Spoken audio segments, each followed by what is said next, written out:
اهلا وسهلا. اهلا بحضرتك. هو مين فيكم العريس؟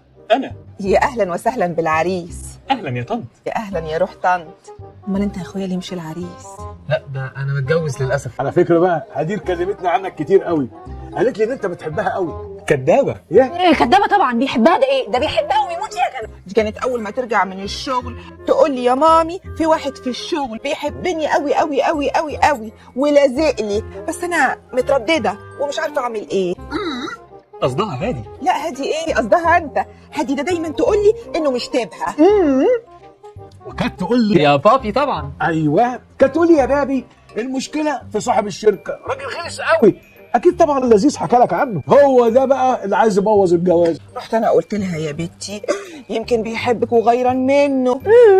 قالت لي لا يا بابي هو بيحب كده يغلس لله في لله. لا احب انا اعرفكم، انا يوسف الغلس صاحب الشركه اللي بنتكم بتشتغل فيها.